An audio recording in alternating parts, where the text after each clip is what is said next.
Strangers from distant lands, friends of old, you've been summoned here to answer the threat of Mordor. In a world where the fight between good and evil unfolds with each turning page, J.R.R. Tolkien's tales of courage, darkness and hope come to life.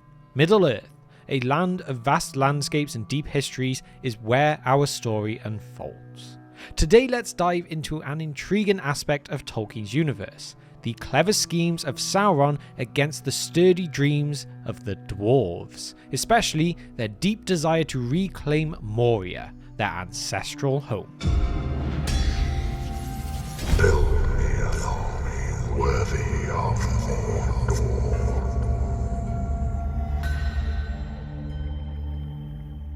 Imagine Moria not just as a place, but as a character in its own right, representing home, power, and lost grandeur. Sauron, a master of deceit, wishes to twist the dwarves' noble quest to his dark will. But this story is more than a mere clash of wills. It is a glimpse into themes that Tolkien held dear. The essence of power, the journey to understand one's identity, and what home truly means. As we embark on this journey today, imagine yourself stepping into a world where every corner of the forest, every stone of the ancient ruins tells a story of a battle long fought between light and darkness. It's not just about who wins or loses, but about the journey, the choices made, and the reasons behind them. In the heart of Rivendell is where we start today, a place of ancient beauty and wisdom, and here the Council of Elrond convenes.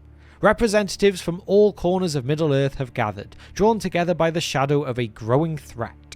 Sauron's power stretches far, casting a darkness that threatens to engulf the lands and all who dwell within them. This council is a beacon of hope, a gathering of diverse voices united against a common foe. One voice among many, Gloin of the Dwarves, brings forth a tale of deep yearning and impending doom. The dwarves, renowned for their craftsmanship and valour, seek to reclaim Moria, a lost jewel of their heritage. But this quest is fraught with peril, shadowed by Sauron's malevolent gaze. Elrond, wise and serene, acknowledges the gravity of their plight with words that echo the very essence of their struggle.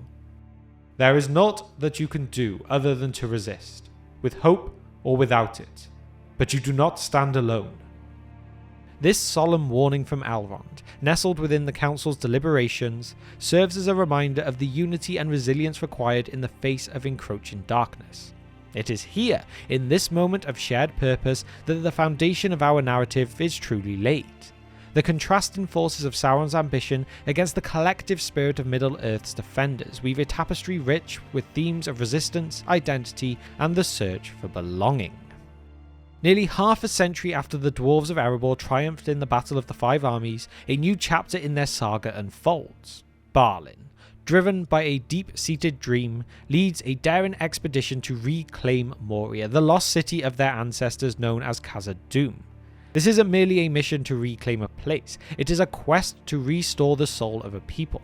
As years pass, Erebor receives tidings of their kin's efforts in Moria, painting a picture of hope and revival. Yet, as the years turn to decades without a word, a silence falls, casting a shadow of dread over the hearts of the dwarves. This silence speaks volumes, igniting fears of what might have befallen their kin in the depths of the ancient city. In a pivotal moment at the council, Gloin reveals the depth of their concern with words that capture the essence of their plight. "It is now many years ago," said Gloin, "that a shadow of disquiet fell upon our people.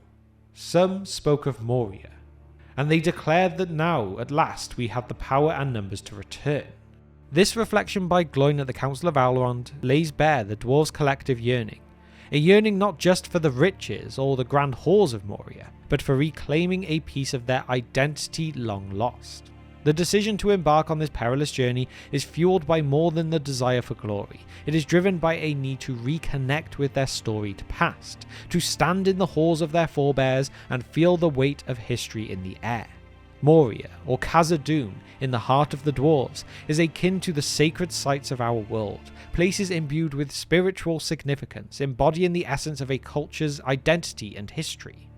The quest for Moria is a quest for belonging, an attempt to bridge the gap between the past grandeur and present ambition, and a testament to that unbreakable spirit of the dwarves. So as we fully now understand this desire to reclaim Moria, to really get in the heads of the dwarves of what it truly meant, we now have great footing in the ideas of what comes next.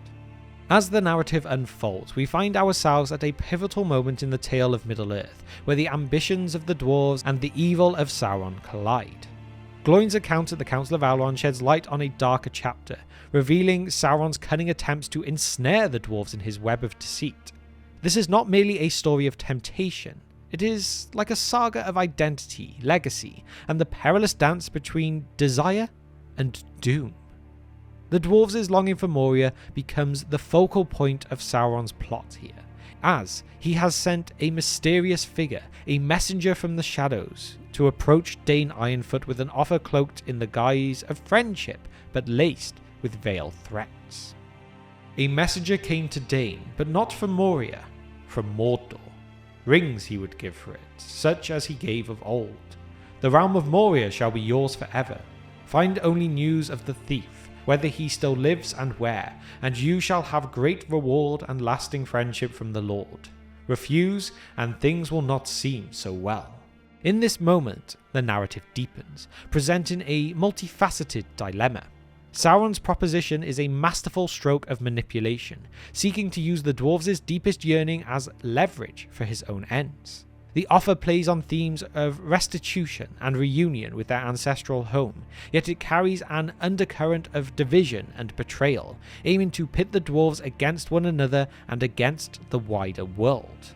The response of Dain Ironfoot here is a critical moment, embodying the wisdom and resilience of the dwarven folk. In choosing to deliberate, Dain demonstrates a keen awareness of the complexity of their situation, recognizing both the allure of the offer and the potential for treachery it entails. That decision to ponder reflects not indecision, but a strategic pause, a weighing of consequences in a game where the stakes are as high as the fate of Middle-earth itself. This decision could be a turning point for all. The way everything unfolds is a poignant illustration of the broader themes at play in Tolkien's world, of power and its pitfalls, of the seductive lure of desires and the enduring strength found in unity and shared purpose. Sauron's attempt to weave the dwarves' dreams into his dark designs underscores the enduring conflict that defines Middle-earth, a battle not just over land or treasure, but to have control over the hearts and minds of its inhabitants. As we consider this chapter, we are reminded of the timeless struggle between light and shadow, a theme that resonates beyond the boundaries of just Middle-earth.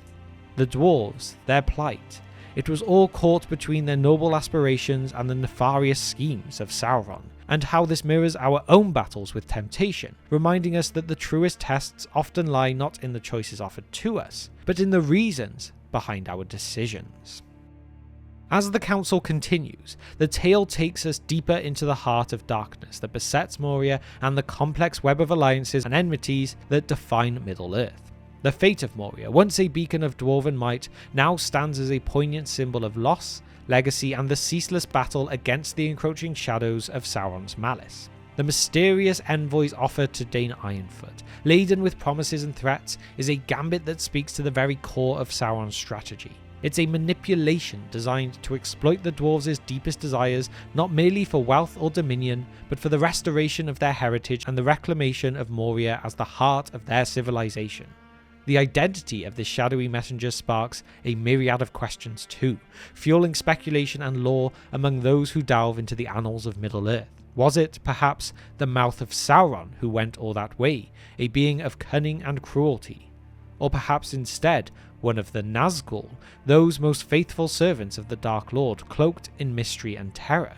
The text hints at a being of significant power, one capable of navigating the treacherous political landscapes of Middle-earth with the promise of rings of power echoing the ancient seductions that once ensnared the world.